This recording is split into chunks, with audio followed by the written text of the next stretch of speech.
Hello there, and today we'll be talking about the gunplay of Lycoris Recoil. Before we begin, I know a lot of teenagers will be watching this video, people who may have never fired a firearm before nor even handled one.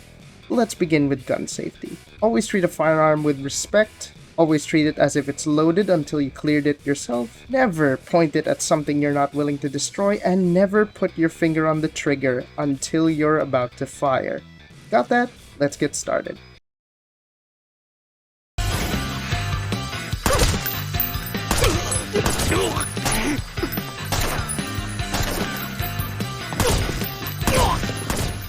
This is the first thing that really caught my eye was this specific stance. It is an off-axis bladed stance, and let's walk through why one would want to shoot off-axis. Now, shooting off-axis is when the alignment of the eye isn't directly aligned with the barrel. It's off the axis of the barrel, and you can't use the center of your vision as your point of aim, usually with the sight picture. And there's a few reasons why you would want it off-axis. It's primarily to reduce your profile, and in this case you want to be able to shoot despite being less than an arm's length apart. And it's bladed in that you notice the elbows are locked in such a way that the firearm is stable, but it spreads out your horizontal profile a bit. I haven't really seen this done much with pistols. I've often seen this with long guns such as shotguns in close quarters, and the reasoning is the same. You want to shoot someplace that you are very claustrophobic, but you still want the firearm to be stable and usable. And this attention to detail is really a good sign for the show for me, and that's why I was really enthusiastic of continuing to watch it.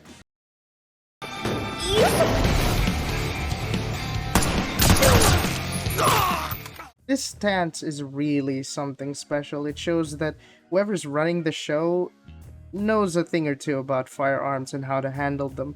It is called the center axis relock. It's composed of a few things, and that is primarily the bladed stance, as well as the adjusted grip and the use of the non-dominant eye.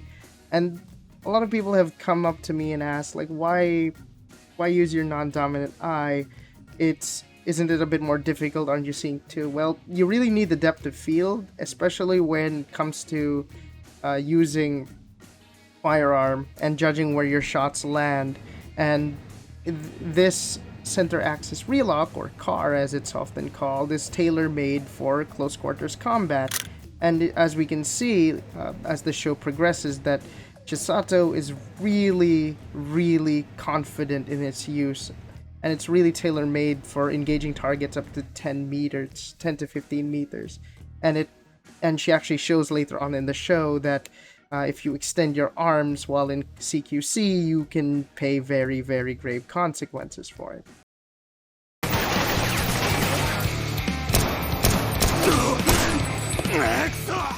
On the back shooting is not something unheard of, especially in close quarters combat. And this is where it's done properly. It's not actually on the back as you see as Takino is shooting. You see her actually leaning on the shoulder, where you actually are more stable while you're shooting your firearm. And it's those little details that really sell the show for me.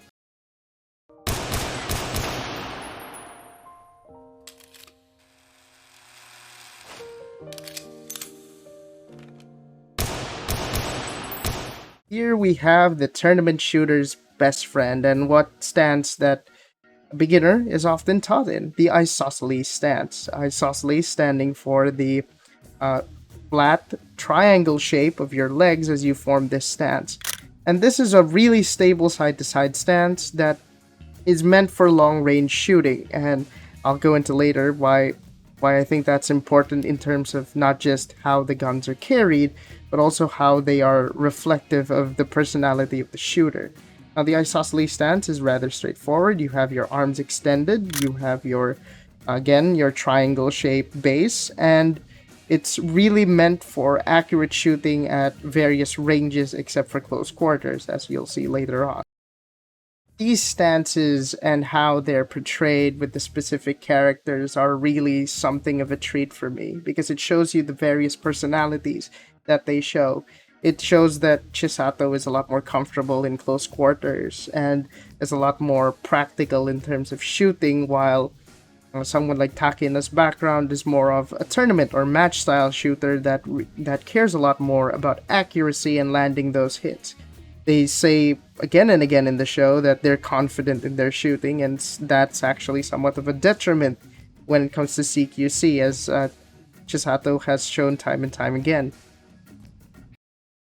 A word on rules of engagement. Usually, that's where fiction and the real world differ a lot. If you play games like Ready or Not, for example, there's specific rules of engagement for specific situations, and we can see here that the rules of engagement are much more looser when a target is identified. Usually, it's a clear shot. When you get it, you fire it, sort of deal. There is also like times where you're not supposed to fire, as we see at the very start of the show, and it's interesting in that despite the looser rules of engagement, Chisato chooses to use less lethal ammunition due to what she believes towards the value of life and so on and so forth. About that ammunition, Chisato uses pepper ammunition, which is a real thing. It's a ammunition made of pepper spray compound that's meant to incapacitate, first cause a lot of pain and then to incapacitate the recipient. It's meant to be less lethal ammunition, and another thing about ammunition is they're actually reloading it properly, as it is shown in this scene, and that's something that's really interesting. The show translates it as rubber bullets, but I don't think that's actually the case.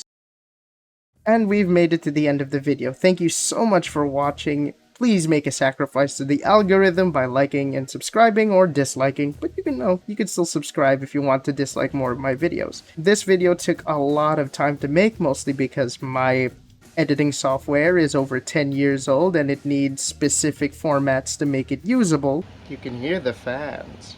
But I think that it's something worthwhile and worth doing. So if you think that you're in it for the long haul and catching all my craziness, well, go again, hit that subscribe button, and I'll see you all later.